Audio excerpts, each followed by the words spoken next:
Halo teman-teman semua, di video kali ini saya akan menunjukkan sebuah aplikasi edukasi sederhana yang saya buat menggunakan Python dan Streamlit.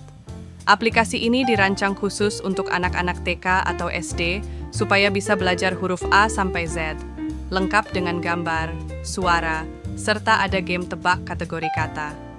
Pertama, kita punya fitur belajar huruf. Di sini anak-anak bisa melihat huruf besar dan kecil, disertai kata contoh, gambar, dan suara untuk membantu mereka mengingat. Selain itu ada juga mode game, yaitu tebak kategori kata. Jadi setiap kali muncul kata, anak-anak diminta menebak kategorinya, misalnya buah, hewan, benda, dan sebagainya. Di akhir permainan, akan muncul skor dan nilai mereka. Ini bagus untuk memotivasi anak supaya terus belajar. Sebelumnya di sini saya mempunyai folder gambar yang berisi ilustrasi untuk setiap huruf dan kata, lalu folder suara yang menyimpan file audio agar anak bisa mendengar pengucapan huruf, serta folder suara kata untuk suara tambahan. Dataset utama kita ada pada file Excel yang memuat daftar huruf, kata, dan kategorinya. Untuk back-end-nya, saya menggunakan Python. Datasetnya berisi huruf, kata, kategori, dan nama file gambar. Untuk memprediksi kategori kata, saya menggunakan machine learning sederhana, yaitu Naive Bayes dari Scikit-learn.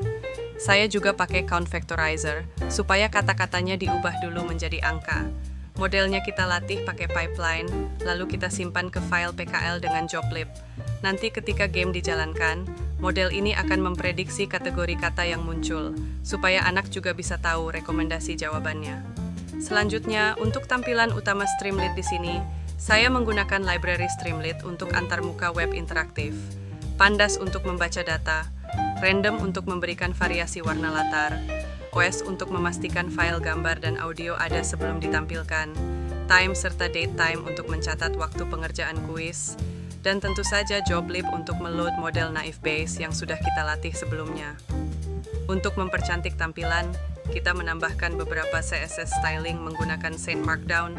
Kita kemudian membaca dataset yang sama dengan PD-Read CSV, mengambil daftar kategori unik untuk opsi jawaban di kuis, model Naive Bayes yang sebelumnya kita simpan, akan kita load kembali dengan Joblib Load. Aplikasi Streamlit ini memiliki dua mode utama, belajar huruf AZ dan game tebak kategori kata. Mode ini dipilih melalui sidebar dengan radio button. Pada bagian ini, aplikasi akan menampilkan huruf A sampai Z dalam bentuk kartu berwarna-warni yang tersusun rapi, masing-masing menunjukkan huruf besar, huruf kecil, kata contoh, dan kategorinya.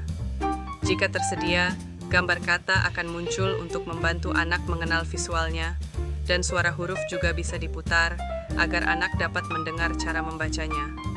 Dengan begitu, anak-anak bisa belajar mengenal huruf, kata, dan kategorinya sambil melihat gambar dan mendengar suara, membuat proses belajar jadi lebih seru dan menyenangkan.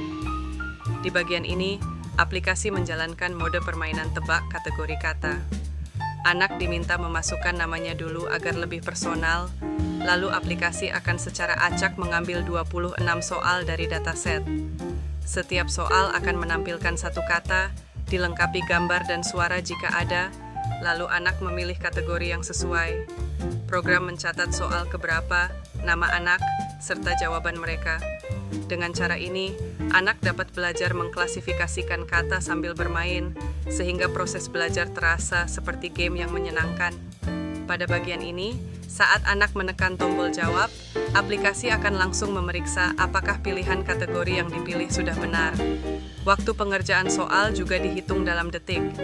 Kemudian, program menggunakan model machine learning untuk memprediksi kategori kata itu sebagai pembanding. Jika jawabannya benar, skor anak akan bertambah dan muncul pesan sukses. Kalau salah, akan diberitahu jawaban yang benar. Setelah itu, kuis otomatis lanjut ke soal berikutnya. Di akhir permainan, setelah semua soal selesai dijawab, aplikasi akan menghitung skor anak dan mengubahnya menjadi persentase nilai. Lalu akan ditampilkan pesan ucapan selamat dengan desain kotak hijau yang rapi. Kalau anak mendapatkan nilai sempurna 100%, akan muncul animasi balon dan pujian khusus. Untuk nilai di atas 80%, tetap mendapat pujian bagus. Sedangkan kalau nilainya lebih rendah, akan diberi semangat supaya belajar lagi.